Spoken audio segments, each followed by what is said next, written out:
네, 안녕하십니까. 저는 고려대학교 안암병원 신경과에 있는 박건우입니다. 제가 치매에 대한 상식에 대한 시리즈를 얘기해 드리고 있는데요.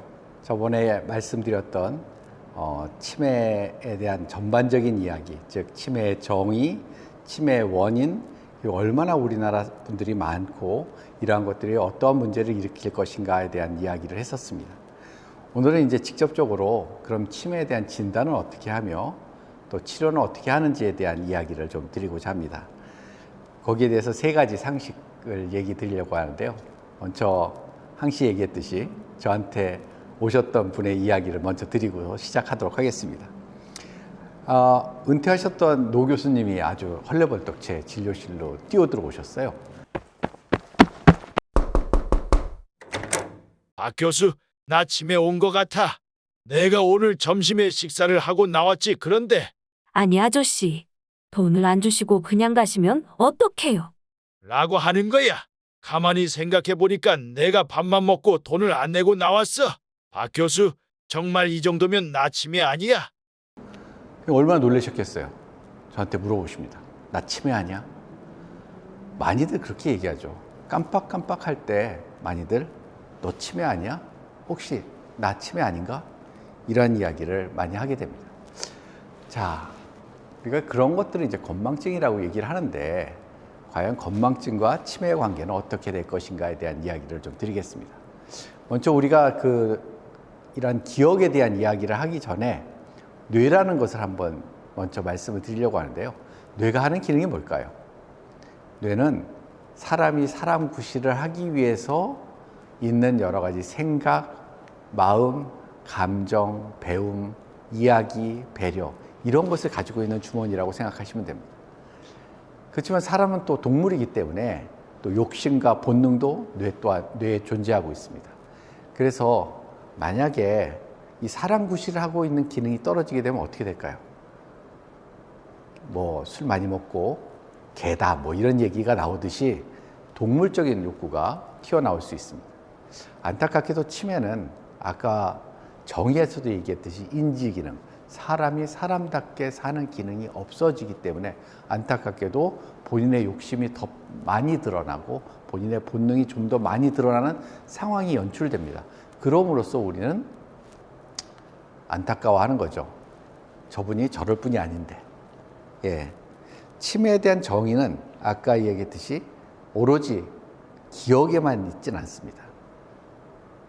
누누이 강조하지만 인지 기능, 사람이 사람다운 생활을 하기에 필요한 기능이 무너져서 일상적인 생활을 못하게 되는 상태를 얘기하는 거죠. 우리가 신경계 병이 생기면 뇌가 다치면 많이들 즉사한다고 그러잖아요. 네, 가장 깊은 곳에는 뇌의 가장 깊은 곳에는 우리의 생명현상과 관련이 있는 곳이 있고 그 겉을 싸고 있는 것이 우리의 생존입니다. 우리가 어떻게 해서 살아나갈 수 있는가. 그래서 나보다 위협적인 것이 나타나면 도망가는 본능적인 욕구도 있어야 되고 또는 내가 사냥을 해야 되는 본능적인 욕구도 있는 이런 생존을 위한 뇌가 존재하고요. 그 위를 덮고 있는 게 우리의 생활을 위해서 필요한 그 기구가 존재하는데 그것을 우리의 뇌를 겉을 덮고 있다고 해서 피질이라고 그러고 피질, 겉을 덮고 있는 그러한 곳이라고 그러고 특히나 이것은 인간에게만 더욱더 많이 발달되어 있는 그러한 구조를 갖고 있습니다. 그래서 우리의 동물적이고 이렇게 욕심이 많고 하는 것들을 신피질, 새롭게 만들어진 이 발달된 피질이 억제를 해서 우리가 잘 서로 같이 생활할 수 있게 도와주는 역할을 하게 되는 거죠. 이런데 병이 생기게 되면 가장 깊은 곳에 치명타를 받으면 생명이 그리고 그 안쪽에 더 그거보다는 또 상위 레벨에서 들어가면 생존 기능이 그 위가 더 망가지게 되면 생활 기능이 없어지는 그러한 증상을 나타나게 됩니다. 우리가 건망증이라고 하는 것과 치매를 한번 구분을 해본다면 건망증은 대부분 우리의 기억이 뇌에 존재하고 있습니다. 아까 노 교수님도 식사를 하셨다는 기억이 존재하고 있죠. 그리고 내가 값을 치러야 된다는 우리나라의 그러니까 우리 모든 사람들이 갖고 있는 도덕적인 거 아니면 규범적인 것이 있습니다. 그게 뇌에 다 있다는 거죠. 그렇기 때문에 그냥 나왔는데 돈 내고 가셔야죠라는 얘기를 듣는 순간 아차합니다. 아차라는 게 뭐죠? 기억이 이제 튀어 올라온 거예요. 내가 해야 될 것들이 안 했구나라는 거. 즉 건망증은 이미 기억 입력이 되어 있는 상태를 끄집어내는데 어려움이 있을 때 많이들 나타납니다. 근데 치매는 특히나 알츠하이머병 치매 같은 경우는 입력 자체가 안 돼요. 들어오질 않아요. 그러니까 어떻게 되겠어요? 식당 주인이 돈 내고 가셔야죠. 그러면 만약에 입력이 안 됐다면 그분의 반응은 어땠을까요? 아차하고 돈을 지불한 게 아니라 내가 뭐 먹었나? 이런 얘기를 할 수가 있습니다. 그래서 우리가 건망증이 있다고 해서 그냥 치매라고 몰아세우는 것은 좀 문제가 있고요. 그런데 기억력이 제일 처음 떨어지기 시작할 때 그 시점에서는 아마도 치매 어르신들도 그런 건망증으로부터 시작했을 수 있어요. 그러니까 우리가 건망증에 가끔가다 있는 것은 우리가 생활상에서 있을 수 있지만 이런 것들이 매일마다 지속적으로 반복이 된다면 분명히 이제는 입력도 안 되는 상태에 빠지게 될 거라는 걸 생각을 해서 반드시 의사의 치료를 받아야 됩니다. 우리가 또 이제 그 치매 이런 얘기를 너무 많이 하는데 우리 또 많이 얘기하는 게 디지털 치매라는 얘기가 있어요. 디지털 치매. 이게 진짜 치매냐? 아닙니다. 진짜 치매 그 의학적 용어 아니고요. 우리가 그 휴대폰 같은 거 아니면 컴퓨터 같은 거 새롭게 너무 많이 발전이 되잖아요. 그러니까 우리가 그것을 따라갈 수 있는 한계가 다 사람마다 좀 다르죠. 그러다 보니까 적응의 문제가 생긴 거. 그런 것을 제대로 못해서 그러니까 뭐 저희들이 세금도 요즘은 다 그 휴대폰으로 하는데 어떤 분은 하고 어떤 분은 못 한단 말이죠. 그러니까 그런 것들 은행 업무도 어떤 분은 휴대폰 갖고 다 하는데 어떤 분은 은행에 꼭 가야 된다. 그러면 이 휴대폰 갖고 하시던 분이 은행 가시는 분한테 그러죠. 이것도 못해? 하지만 실질적인 치매가 아니라 서로 적응이 다를 뿐이에요. 그래서 그런 것을 치매라고 얘기를 자꾸만 해서 더 무서운 상황으로 몰아갈 것이 아니라 이건 사회 적응의 문제로 보시면 되겠습니다. 또 우리가 디지털 치매 말고 또 우리가 많이 치매하는 것 중에 가성 치매라는 게 있어요. 가짜 치매. 가짜 치매라는 게 뭐냐면 대부분 우울증에서 나타나는 건데요. 우울증에 빠지게 되면 의욕이 없어집니다. 그러니까 남들이 뭐라고 얘기를 해도 도대체 머리에 듣질 않아요.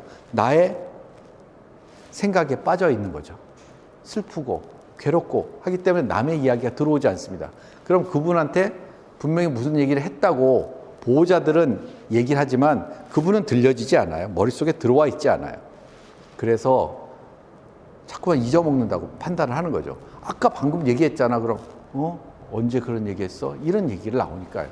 그래서 이런 동기 결여나 집중력 장애 그리고 우울감에 의해서 생기는 치매를 가성치매라고 합니다. 요건 또 우리가 얘기하고 있는 지속적으로 망가지고 있는 인지 기능을 나타내는 치매하고는 좀 달라서 가성치매라고 하고 가성치매는 노인에서 생기는 우울증의 증상일 수 있다라는 걸 알고 계시면 되겠습니다.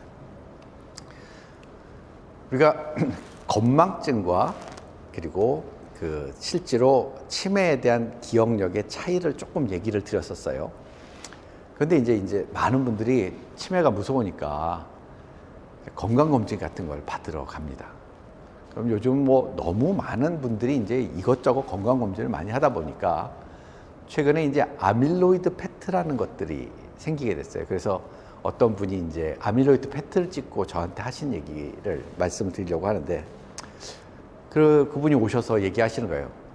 치매가 무섭다고 해서 뭐 검사를 다 했다는 거예요. 그리고 아밀로이드 페트 검사도 했다는 겁니다. 그리고 그 결과를 보니까 알츠하이머 병이라는 거예요. 근데 내가 아무리 생각해봐도 난 정상이었고 난 걱정이 돼서 갔고 내 생활에 아무런 문제가 없고 누가 봐도 나를 치매라고 얘기하지 않는데 알츠하이머 병에 걸렸다고 얘기를 하니까 너무 놀라서 오신 거죠. 자, 이게 무슨 상황이냐를 한번 생각을 해봐야 됩니다.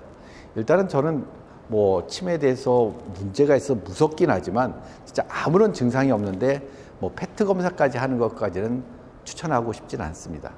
그런데 이 분에 대해서 얘기를 좀 드리자면 알츠하이머 병이 언제 시작이 되느냐를 봤을 때 보통 우리가 병원에 오시기 전에 약 10년 정도, 5년에서 10년 정도부터 시작이 됐다고 보는 경우가 많습니다. 즉, 뇌에는 알츠하이머 병의 병리라는 것은 그 원인이 되는 물질이나 세포의 변화를 얘기하는데요. 그 물질이 쌓이거나 세포의 변화가 일어나기 시작한 시점이 보통 치매 증상을 일으키기 한 5년 내지 10년 전부터 일어나기 시작한다는 거예요. 이러니까 잠깐 무섭죠. 하여간 그렇지만 병의 병리가 시작이 돼서 축적이 됩니다. 뇌세포도 많이 사망하죠.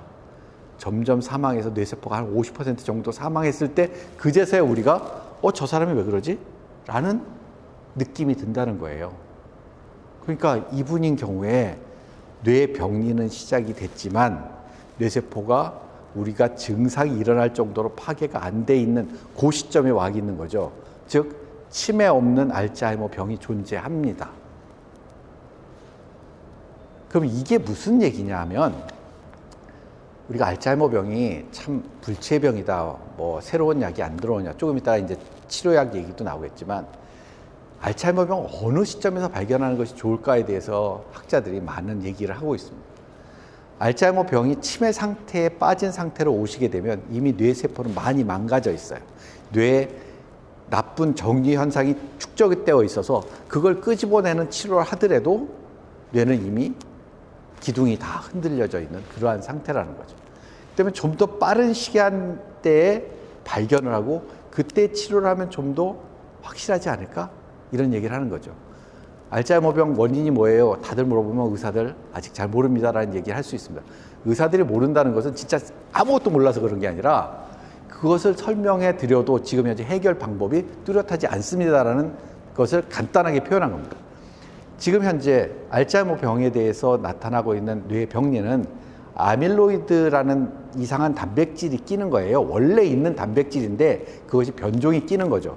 이것이 끼어서 뇌 안에 쓰레기를 막 축적을 시키는 거예요. 그럼 그 쓰레기통 안에서 뇌세포가 어떻게 살겠어요? 그리고 거기에 더해서 뇌세포 안에서는 타우 단백질이라는 것이 변성이 일어나서 뇌와 뇌 사이에 연결을 끊어놓습니다.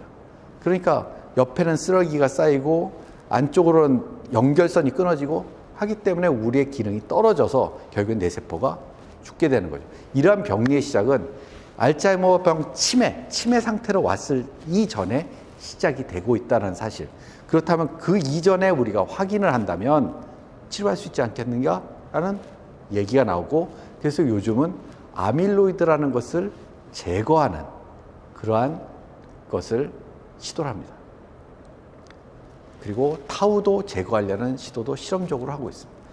이러한 것들이 하나 둘씩 나타나게 된다면 방법이 있으니까 이제는 병의 시작을 빨리 확인할 수 있는 또 방법이 있으니까 우리가 알츠하이머 병에 대한 정복도 이제 서서히 다가오고 있다. 이렇게 긍정적으로 봐주시면 되겠습니다.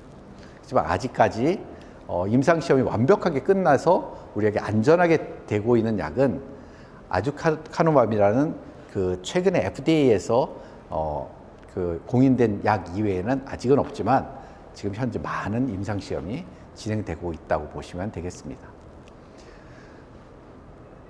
그럼 이제 또 이런 얘기를 하세요. 치매 치료약 먹어도 기억 얻기는 마찬가지다. 뉴스를 보니 치매약에 대해서 임상시험 다 실패했다고 그런다. 뭐 나왔다고 해도 조건부로 승인됐다고 그런다. 정말 방법이 없느냐? 자꾸만 물어보세요. 자, 우리가 그 원인을 제거하는 치료가 지금 현재 조금 시원찮다 하더라도 그럼 치매 상태로 오신 분에 대한 치료가 없느냐? 그건 아닙니다. 우리가 기억이 없어진 부분은 기억을 보충하는 치료제가 있고요. 그러한 것들이 우리가 그분들의 행동이나 그분들의 감정이 뇌세포가 죽음으로써 통제가 안 돼서 생기는 여러 가지 문제가 있거든요. 그 문제를 조절해주는 약제가 또한 있습니다. 그걸 잘 조합을 해서 치매 어르신들을 치매에 걸리더라도 아주 힘들지 않게 그리고 증상이 심하지 않게 조절하려는 노력을 할 수가 있어요. 아예 방법이 없다. 이것은 틀린 얘기입니다. 우린 방법이 있습니다. 그것이 병원에 가서 치료를 해야 되는 가장 중요한 이유죠. 저희들은 타겟을 뭘로 잡냐면 이미 뇌세포가 많이 망가져 있어요. 그래서 제대로 되돌릴 수 없다면 이렇게 망가져 있는 상태임에도 불구하고 남아있는 세포를 최대한으로 활용해서 이쁜 치매로 만들어 드리는 거예요. 기억이 없어도 옛날 기억과 여러분들의 기억을 보충해 주는 여러 가지 노력으로 이분들이 생을 좀 더 편하게 살 수 있고, 생활 능력이 없어지면 능력이 없어진 만큼 도와드리고 하면서 같이 사는 방법, 그리고 기억력이 없어지면 기억력을 조절하는 약을 넣어드리고, 이상한 행동이 나타나면 그 이상한 행동을 제어하는 약을 넣어드려서 우리가 같이 살 수 있게 하는 방법, 이것을 같이 논의하는 것이 지금 현재의 치료입니다. 그래서 우리가 치매하면 불치병이냐? 아닙니다. 저는 난치병이라고 생각합니다. 그리고 약이 들어갈 때, 그리고 우리의 정성이 들어갈 때, 그리고 국가적으로 어떤 그 도움이 필요할 때가 다 각 시기마다 달라요. 그래서 그것을 잘 조합을 해서 그분들을 도와준다면 그분들과 우리가 같이 동행할 수 있다는 말씀을 좀 드리고자 합니다. 저희가 쓰이고 있는 여러 가지 약제들은 선생님들이 쓰고 있는 약제가 거의 비슷비슷합니다. 그래서 선생님들과 상의하시면서 하면 가장 좋은 약제들을 골라서 조합을 해서 여러분에게 처방을 해드릴 거예요. 그래서 어떤 약제가 뭐가 좋다 이런 얘기는 굳이 이 시간엔 얘기하지 않겠습니다. 우리가 타겟으로 하고 있는 것이 무엇인가? 기억력이 떨어지면 기억력을 증진시키는 약도 있고, 그리고 우리의 문제 행동이 있다면 문제 행동을 제어할 수 있는 약도 있고, 그리고 지금 현재 원인 치료에 대한 약이 개발되고 있고, 이러한 것들이 우리가 병원에 가서 의사들과 같이 이야기하면서 보다 나은 삶을 설계를 하는 데 있어서 필요한 것들을 찾아내는 과정이라고 저는 생각을 합니다. 오늘 그래서 전반적으로 치매에 대한 진료, 그러니까 진단, 그리고 진단에서 우리가 깜빡하는 건망증과 그 치매에 대해서의 기억력 장애가 어떻게 다른가, 그리고 우리가 요즘 진단에서 어떠한 방법들이 도입되고 있는가, 그리고 그런 것의 도입에 의해서 지금 치매 치료는 어떠한 방향으로 가고 있는가를 한번 말씀을 드렸습니다. 그럼 다음 시간에는 이제 실질적으로 환자와 가족들은 어떠한 태도를 취해야 되는가, 그리고 이분들을 도와줄 사회적 시스템은 어떤 것이 있는가를 좀 한번 보도록 하겠습니다. 네, 이상 마치도록 하겠습니다. 감사합니다.